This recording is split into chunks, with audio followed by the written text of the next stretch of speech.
नमस्कार, स्वागत है आपका अपने परिवार तीव्र शिक्षा में। जो लोग बिहार सुपर टेट देने वाले हैं वो अपनी परीक्षा की तैयारी इस चैनल से कर सकते हैं। आज हम आधुनिक इतिहास के महत्वपूर्ण 80 प्रश्नों को लेके आए हैं जो कि आपके एग्ज़ाम में बहुत ही कारगर साबित होगी। तो चलिए शुरू करते हैं। हम इतिहास और हिंदी भाषा को पढ़ा रहे हैं, तो जो लोग 9th 10th 11th 12th में अपना विषय इतिहास या हिंदी भाषा से भरेंगे वो लोग इस चैनल पर एक बार ज़रूर विज़िट करें। चैनल के प्लेलिस्ट में आपको सारा कोर्स मुफ्त में प्रश्नों के माध्यम से कराया जा रहा है। ठीक है, तो चलिए शुरू करते हैं। वीडियो को लाइक और सब्सक्राइब ज़रूर कर लें, ठीक है, क्योंकि इससे पहले भी इतिहास की कई क्लासें हो चुकी हैं और आप लोग प्लेलिस्ट में जाके देख सकते हैं। ठीक है, और सामान्य ज्ञान का प्रैक्टिस सेट साथ में चल ही रहा है, तो आप लोग एक बार चैनल की प्लेलिस्ट में ज़रूर विज़िट करिए। ठीक है, एग्ज़ाम तक सामान्य ज्ञान के प्रैक्टिस सेट में आपको 5 से 6 हज़ार तक प्रश्नों को करा दिया जाएगा और इतिहास और हिंदी भाषा को भी इसमें सम्मिलित किया गया है। तो चलिए, आज हमारा पहला प्रश्न है, निम्न में से किन्हें गांधी जी ने अपना राजनीतिक गुरु माना? किसे? गोपाल कृष्ण गोखले को। ठीक है, साथ ही साथ में हम याद करते हुए चलेंगे। ठीक है, तो थोड़ा टाइम लगेगा पर धैर्य बनाए रखिए और 80 प्रश्नों को आज हम पूरी तरीके से याद कर लेते हैं। तो चलिए, आपको याद होगा गांधी जी ने अपना राजनीतिक गुरु किसे बनाया? तो गोपाल कृष्ण गोखले को। ठीक है, नेक्स्ट है, मराठा राज्य का दूसरा प्रवर्तक किसे कहा जाता है? तो बालाजी विश्वनाथ को। ठीक है, मराठा राज्य का दूसरा प्रवर्तक बालाजी विश्वनाथ को। आगे, रैयतवाड़ी प्रथा प्रारंभ की गई कब? टॉमस मुनरो के द्वारा रैयतवाड़ी प्रथा प्रारंभ की गई। ठीक, आगे, मराठों और अफगानों के बीच तृतीय पानीपत युद्ध के समय निम्नलिखित में से कौन मराठों का पेशवा था? वो बालाजी बाजीराव। ठीक है, जब मराठों और अफगानों के बीच तृतीय पानी युद्ध का हो रहा था तो कौन मराठों का पेशवा था? तो बालाजी बाजीराव थे। ठीक, महात्मा गांधी को सर्वप्रथम राष्ट्रपिता किसने कहा? सुभाष चंद्र बोस ने। ठीक, नेक्स्ट है, निम्नलिखित में से किस वर्ष all India trade union Congress Bombay में गठन हुआ?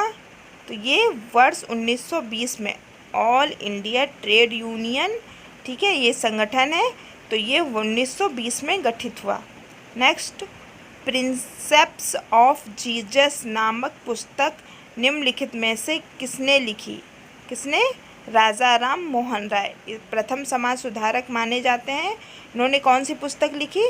Prinsep of Jesus. ठीक है, तो ये बहुत ही इम्पोर्टेंट है ये क्वेश्चन। नेक्स्ट, प्रथम आंग्ल मैसूर युद्ध किसके बीच हुआ? तो ये हैदर अली और अंग्रेज़ों के बीच। प्रथम आंग्ल मैसूर युद्ध हैदर अली अंग्रेज़ों के बीच हुआ।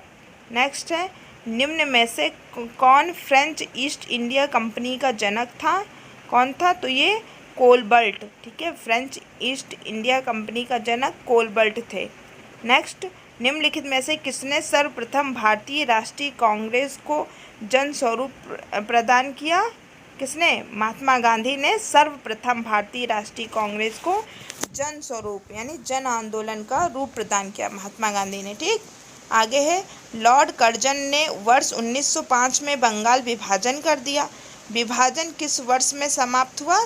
तो 1911 में इसे समाप्त कर दिया गया। ठीक है, नेक्स्ट है, भारत में जिस प्रथम राजनीतिक संगठन की स्थापना 1838 ईस्वी में हुई उसका क्या नाम था? तो जमींदारी एसोसिएशन। भारत में जिस प्रथम राजनीतिक संगठन की स्थापना 1838 ईस्वी में हुई उसका नाम जमींदारी एसोसिएशन था। ठीक, नेक्स्ट, 1739 ईस्वी में जब नादिर शाह ने आक्रमण किया किस मुग़ल साम्राज्य का शासक कौन था?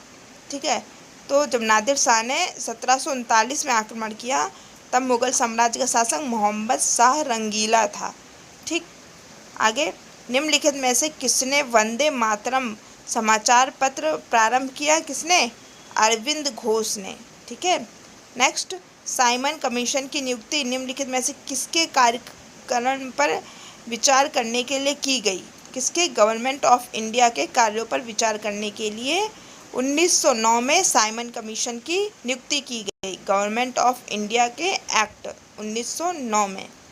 आगे, क्रांतिकारियों ने एक गुप्त समाज क्या था? अभिनव भारत का गठन किया था। किसने? वीडी सावरकर ने। ठीक है, किसका गठन किया? अभिनव भारत का, इम्पॉर्टेंट है। आगे, भारतवर्ष में सिविल सेवाओं का सूत्रपात किसने किया? ठीक है, जो लोग आज यूपीएससी की परीक्षा देते हैं, पास होते हैं, तो इसकी परीक्षा की शुरुआत लॉर्ड कॉर्नवालिस ने किया। ठीक है, नेक्स्ट, छत्रपति शिवाजी की माता का क्या नाम था? जीजाबाई। नेक्स्ट, ब्रिटिश काल में दिल्ली से पहले भारत की राजधानी कहाँ थी? तो ब्रिटिश काल में दिल्ली बाद में हुई, पहले कलकत्ता में थी। नेक्स्ट है, गांधी जी के नाम से पहले महात्मा जोड़ा गया, कब जोड़ा गया? तो ये चंपारण सत्याग्रह के दौरान, तो चंपारण में सत्याग्रह आंदोलन हुआ, उस समय गांधी जी के नाम के आगे क्या जोड़ा गया? महात्मा। आगे, निम्नलिखित में से कौन वर्ष 1919 में दिल्ली में हुए अखिल भारतीय खिलाफत सम्मेलन का अध्यक्ष चुना गया? किसे? महात्मा गांधी को। ठीक है, 1919 दिल्ली में हुए अखिल भारतीय खिलाफत सम्मेलन का अध्यक्ष महात्मा गांधी। ठीक है, ये दिल्ली की बात हो रही है। नेक्स्ट है, निम्नलिखित में से किस एक के साथ भारत में सविनय अवज्ञा आंदोलन शुरू हुआ? तो डांडी मार्च से। ठीक है, डांडी मार्च के बाद से सविनय अवज्ञा आंदोलन शुरू हुआ। ठीक है, आगे, कर्नाटक युद्ध किन किन के मध्य लड़ा गया? तो अंग्रेजों और फ्रांसीसियों के मध्य। Next, English East India company का प्रशासन भारत में कब समाप्त हुआ? तो 1858 यानी 1857 की क्रांति के बाद ब्रिटिश ईस्ट इंडिया कंपनी का प्रशासन समाप्त होकर के ये महारानी के हाथों में चला गया। आगे, गोवा को सबसे पहले यूरोप की किस देश के निवासियों ने उपनिवेश बनाया? तो पुर्तगाल ने। ठीक है, सबसे पहले पुर्तगाल ने 1510 ईस्वी में अपना क्या बनाया? उपनिवेश। ठीक है, कि यहाँ पे आएंगे, रहेंगे और व्यापार करेंगे। नेक्स्ट, 1885 ईस्वी में भारतीय राष्ट्रीय कांग्रेस के अध्यक्ष थे कौन? WC बनर्जी। नेक्स्ट है, टीपू सुल्तान ने बादशाह की उपाधि कब धारण की? ये 1787 ईस्वी में। टीपू सुल्तान ने बादशाह की उपाधि 1787 ईस्वी में धारण की। कोई भी क्वेश्चन अगर गलत होता हो तो आप कमेंट में ज़रूर बताएं, क्योंकि गलतियां सबसे हो जाती हैं। तो आगे बढ़ते हैं, निम्नलिखित में से कौन भारत में द्वितीय पुर्तगाली गवर्नर था? कौन? Alfonso de Albuquerque. ठीक है, ये भारत में द्वितीय पुर्तगाली गवर्नर कौन था? Alfonso de Albuquerque. Next, Banaras Hindu विश्वविद्यालय के संस्थापक कौन थे? मदन मोहन मालवीय। नेक्स्ट है, किस वर्ष वैसाखी के दिन 13 अप्रैल को गुरु गोविंद सिंह ने खालसा पंथ की नींव रखी? वो थी 1699 ईस्वी में। 13 अप्रैल को गुरु गोविंद सिंह ने खालसा पंथ की नींव कब रखी? 1699 ईस्वी में। इस तरीके से भी क्वेश्चन आ सकता है। आगे बढ़ते हैं, संयुक्त राज्य अमेरिका में निम्नलिखित में से किसने थियोसॉफिकल सोसाइटी की स्थापना की? तो मैडम ब्लैकी ने। ठीक है, आगे, भारतीय राष्ट्रीय कांग्रेस का प्रथम विभाजन कब हुआ? 1907 में। किसमें? गरम दल और नरम दल में विभाजित हो गए ना ये। आगे बढ़ते हैं, जलियांवाला बाग हत्याकांड के लिए जिम्मेदार जनरल डायर को निम्न में से किसने मार डाला? तो किसने मारा? उधम सिंह ने। ठीक है, उसका बदला लेने वो अमेरिका भी चले गए थे चुपचाप, ब्रिटेन। आगे, कांग्रेस ने प्रथम स्वतंत्रता दिवस मनाने के लिए निम्नलिखित में से कौन सी तिथि निश्चित की थी? तो ये 26 जनवरी 1930 प्रथम स्वतंत्रता दिवस मनाने के लिए अपनी तरफ से 1930 में 26 जनवरी 1930 में निश्चित किया। नेक्स्ट, जयप्रकाश नारायण, ये कहाँ के थे? ये बिहार के थे ना। तो जयप्रकाश नारायण निम्नलिखित में से किस एक से संबंधित हैं? तो ये कांग्रेस समाजवादी दल से संबंधित हैं। नेक्स्ट, भारतीय स्वतंत्रता संघर्ष के दौरान निम्नलिखित में से किसने फ्री इंडियन सीजन नामक सेना बनाई? किसने? सुभाष चंद्र बोस ने। क्या सेना का नाम था? Free Indian legion. ठीक है। आगे, निम्नलिखित में से किसने वॉइस ऑफ इंडिया नामक समाचार पत्र लिखा? तो ये दादा भाई नौरोजी थे। ठीक है। क्या नाम था? Voice of India. ठीक है, वॉइस ऑफ इंडिया ये क्या है? समाचार पत्र है। इसके संपादक कौन है? दादा भाई नौरोजी। आगे बढ़ते हैं। 1866 ईस्वी में दादा भाई नौरोजी द्वारा निम्नलिखित में से किस एक शहर में ईस्ट इंडिया एसोसिएशन की स्थापना की गई? कब? लंदन में। ठीक है। दादा भाई नौरोजी के द्वारा 1866 ईस्वी में। क्या? कौन सी? East India association. बहुत ही इंपॉर्टेंट क्वेश्चन है ये। नेक्स्ट है, निम्नलिखित में से किस एक तिथि को जवाहरलाल नेहरू ने रावी के तट पर ठीक अर्धरात्रि का समय होते ही राष्ट्रीय तिरंगा फहराया था? कब? 31 दिसंबर 1929 में। ठीक है। और 26 जनवरी 1930 को इन्होंने प्रथम स्वतंत्रता संग्राम मतलब मनाए जाने की घोषणा भी की थी तभी। तो सबसे पहले अर्धरात्रि में रावी तट पर 31 दिसंबर 1929 में झंडा फहराया था। आगे, कलकत्ता नगर की स्थापना किस वर्ष हुई? तो 1690 में। आगे, निम्नलिखित में से किसने बक्सर के युद्ध में अंग्रेजी सेना का नेतृत्व किया? किसने? हेक्टर मुनरो ने। ठीक है। नेक्स्ट है, भारत में अंग्रेजों की सर्वश्रेष्ठता किस युद्ध में से स्थापित हो गई? तो बक्सर के युद्ध से। कब हुआ? 1764 ईस्वी में। भारत में अंग्रेजों की सर्वश्रेष्ठता किस युद्ध से स्थापित हो गई? बक्सर के युद्ध से। तब से अंग्रेजों का पूरी तरीके से राज हो गया। आगे, औरंगजेब द्वारा लगाए गए जजिया कर की वसूली किस उत्तर मुगल शासक ने बंद करवा दी? तो औरंगजेब के बाद कौन बना? बहादुर शाह प्रथम। तो इन्होंने जजिया कर को बंद करवा दिया। आगे, 1757 ईस्वी की प्लासी की लड़ाई में रॉबर्ट क्लाइव के नेतृत्व में अंग्रेजों ने किसको हराकर अंग्रेजी राज्य की नींव भारत में मजबूत की? तो ये बंगाल के नवाब सिराजुद्दौला को हराकर। ठीक है। प्लासी की लड़ाई कब हुई? 1757। इसमें रॉबर्ट क्लाइव ने किसको हराकर? तो बंगाल के नवाब सिराजुद्दौला को हराकर अंग्रेज राज्य की नींव को और मजबूत किया। आगे, निम्नलिखित में से किसके नेतृत्व में अंग्रेजी सेना के साथ लड़ते हुए टीपू सुल्तान की मृत्यु हो गई? तो वो थे लॉर्ड वेल्जली के साथ लड़ते हुए टीपू सुल्तान की मृत्यु हो गई। नेक्स्ट, भारत में अंग्रेजों के समय में प्रथम जनगणना हुई कब? किसके काल में? लॉर्ड मेयो के शासनकाल में। ठीक है। लॉर्ड मेयो के शासनकाल में प्रथम जनगणना हुई कब? 1881 में।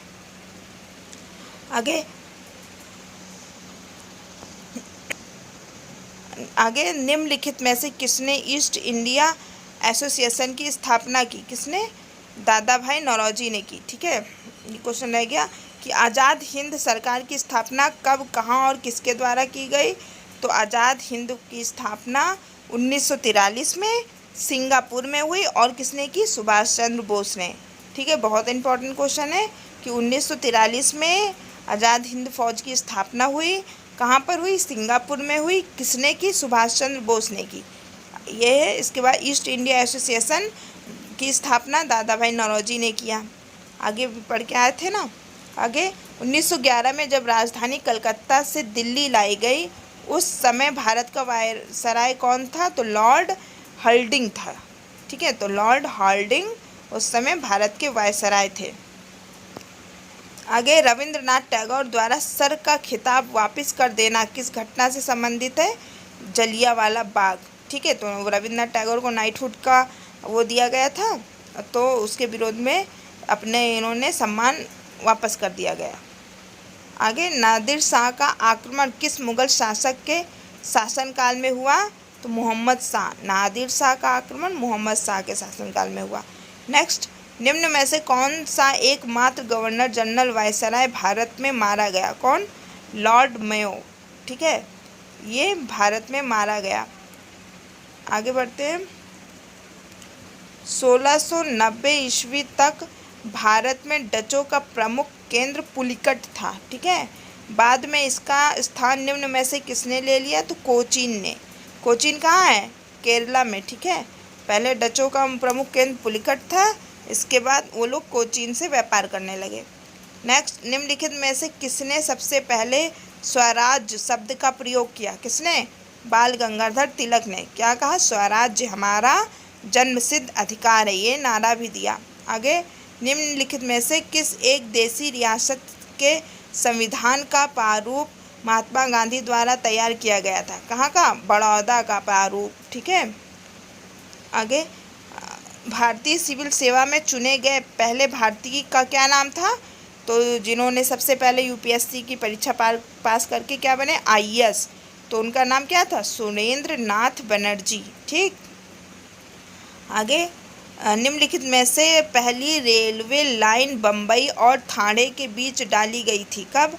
1853 ईस्वी में। ठीक है, पहली रेलवे लाइन बम्बई और ठाणे के बीच डाली गई कब? 1853 ईस्वी में। आगे, अंग्रेजों ने दक्षिण भारत में अपनी प्रथम फैक्ट्री कहाँ पर स्थापित की गई? तो ये मसूलीपट्टनम में। ठीक है, दक्षिण भारत में प्रथम फैक्ट्री कहाँ पर? मसूलीपट्टनम में स्थापित किया। आगे, पंजाबी की प्राचीनतम रचना निम्न में से किसकी है? तो बाबा फरीद की। ठीक है, बाबा फरीद की पंजाबी में प्राचीनतम रचना मिलती है। आगे, प्रथम आंग्ल सिख युद्ध कब हुआ? तो अंग्रेजों के साथ सिखों का युद्ध प्रथम 1845-46 ईस्वी में हुआ। ठीक है, ऑप्शन में अगर 46 आए तो उस पर टिक कर देंगे, 45-46 हो क्या है तो उस पर टिक कर देंगे, या ऑप्शन पे कुछ आंसर डिपेंड रहते हैं। आगे, भारत में फ्रांसीसियों ने अपना सबसे पहला कारखाना निम्न स्थानों में से कहाँ लगाया? कहाँ पर? सूरत में। ठीक है, भारत में फ्रांसीसियों ने, ठीक है, तो फ्रांसीसियों ने सूरत में अपना कारखाना लगाया। पुर्तगालियों ने गोवा में लगाया। ठीक है, डचों ने अपना कोचीन में लगाया। ठीक है, इसी तरह से धीरे धीरे सभी लोग तो छोड़ के चले गए, लेकिन अंग्रेज लोग बहुत ही लास्ट में गए। उसके लिए कितना बड़ा स्वतंत्रता संग्राम लड़ना पड़ा। आगे बढ़ते हैं। निम्न में से किस सिख गुरु के नेतृत्व में सिख राजनीतिक व सैनिक शक्ति के रूप में संगठित हो गए? कौन से? गुरु गोविंद सिंह के नेतृत्व में। ठीक है, तो गुरु गोविंद सिंह के नेतृत्व में ही सैनिक शक्ति सिखों की मजबूत हुई। आगे, डेनिश व्यापार का मुख्यालय कहाँ था? तो श्री रामपुर में। नेक्स्ट, निम्नलिखित में से कौन कैबिनेट मिशन का सदस्य नहीं था? तो उस समय रेडक्लिफ नहीं थे। ठीक है, कैबिनेट मिशन के सदस्य। आगे, निम्नलिखित में से कौन भारतीय राष्ट्रीय कांग्रेस का कभी अध्यक्ष नहीं बना? तो बाल गंगाधर तिलक। सुभाष चंद्र तो बने थे, महात्मा गांधी भी बने थे एक बार, लेकिन बाल गंगाधर तिलक कभी नहीं बने। आगे, निम्न महापुरुषों में से कौन भारतीय जागृति का जनक कहलाता है? तो प्रथम भारतीय जागृति के जनक राजा राम मोहन राय कहलाते हैं। आगे, पंजाब में अमृतसर नगर को स्थापित किया था किसने? गुरु रामदास ने। ठीक है, पंजाब में अमृतसर नगर कितना फेमस है ना, अमृतसर पंजाब का, तो इसको किसने स्थापित किया? गुरु रामदास ने। आगे, 1690 ईस्वी तक भारत में डचों का प्रमुख केंद्र क्या था? पुलिकट था। बाद में इसका स्थान किसने ले लिया? नागपट्टनम ने। ठीक है, आगे, निम्न में से कौन फेबियन आंदोलन का प्रस्तावक था? कौन? Annie Besant. कौन से आंदोलन? फेबियन आंदोलन का प्रस्तावक, यानी उसकी प्रस्तावना रखी गई थी किसके द्वारा? एनी बेसेंट के द्वारा। आगे, महात्मा गांधी दक्षिण अफ्रीका से भारत किस वर्ष लौटे? 1915 ईस्वी में। क्या? वकील बन के, है ना, वकील की पढ़ाई करने के लिए महात्मा गांधी दक्षिण अफ्रीका गए थे। तो महात्मा गांधी दक्षिण अफ्रीका से भारत किस वर्ष लौटे? 1915 ईस्वी में। नेक्स्ट, दक्षिण अफ्रीका से लौटने के पश्चात गांधी जी ने प्रथम सकल सत्याग्रह कहाँ से प्रारंभ किया? तो चंपारण से। नेक्स्ट, तभी चंपारणी आंदोलन से इनको महात्मा की उपाधि दी गई। अभी हम पढ़ के आए हैं ना, पहला साप्ताहिक बंगाली समाचार पत्र समाचार दर्पण प्रकाशित किया गया था? कहाँ? मार्श मैन द्वारा। पहला साप्ताहिक बंगाली समाचार पत्र समाचार दर्पण प्रकाशित किया गया था मार्श मैन द्वारा। ये बंगाली समाचार पत्र था, ठीक है, और पहला था इसलिए इम्पोर्टेंट है। आगे, पुरंदर की संधि किसके बीच हुई? तो मुगल और मराठों के बीच। नेक्स्ट, भारत की आज़ादी के समय ब्रिटेन का प्रधानमंत्री कौन था? वो क्लीमेंट एटली, ठीक है। तो भारत की आज़ादी के समय ब्रिटेन का प्रधानमंत्री क्लेमेंट एटली। नेक्स्ट, निम्नलिखित पेशवाओं में से कौन नाना साहेब के नाम से प्रसिद्ध थे? तो बालाजी बाजीराव को नाना साहेब जानते थे, तो ये पेशवा थे ना, तो बालाजी बाजीराव को नाना साहेब भी बोला जाता था। नेक्स्ट है, निम्नलिखित में से कौन इंडियन ट्रेड यूनियन कांग्रेस का 1920 ईस्वी में प्रथम अध्यक्ष था? कौन? Lala Lajpat Rai. Indian trade union Congress का अध्यक्ष लाला लाजपत राय थे। नेक्स्ट है, सहायक संधि के सिद्धांत का किससे संबंध है? तो लॉर्ड वेल्जली ने सहायक संधि की। आगे, भारत में आधुनिक शिक्षा प्रणाली की नींव किससे पड़ी? ये शिक्षक भर्ती परीक्षा के लिए बहुत ही इम्पोर्टेंट है। तो भारत में आधुनिक शिक्षा प्रणाली की नींव 835 ईस्वी के मैकाले के म्यूंट से पड़ी, ठीक है। इन्होंने अंग्रेजी शिक्षा शुरू किया 1835 ईस्वी के मैकाले के म्यूंट से। नेक्स्ट, रणजीत सिंह के समय पंजाब की राजनीतिक राजधानी कहाँ थी? लाहौर में, ठीक। आगे, किस उत्तर मुगल शासक को रंगीला शाह की उपाधि से नवाजा गया? किसको? मोहम्मद शाह। इनके नाम के आगे भी रंगीला लगा है। आगे, निम्न में से किस आंदोलन में सरदार वल्लभ भाई पटेल की मुख्य भूमिका निभाई? किसमें? बारदोली सत्याग्रह में सरदार वल्लभ भाई पटेल ने मुख्य भूमिका निभाई। तो ये हमारे पूरे 80 क्वेश्चन समाप्त होते हैं। आप हमारी वीडियो को लाइक सब्सक्राइब जरूर कर लें, और एग्ज़ाम के टाइम भी आप इन प्रश्नों को एक सरसरी निगाह से रिवीजन कर सकते हैं, जो आपके लिए बहुत ही अच्छा सिद्ध होगा, क्योंकि उस समय टाइम कम रहता है। तो उसके रिवीजन के लिए ही ये वीडियो, अगर आप पढ़े रहेंगे तो आपको रिवीजन करने में और ही भी सरलता रहेगी। धन्यवाद।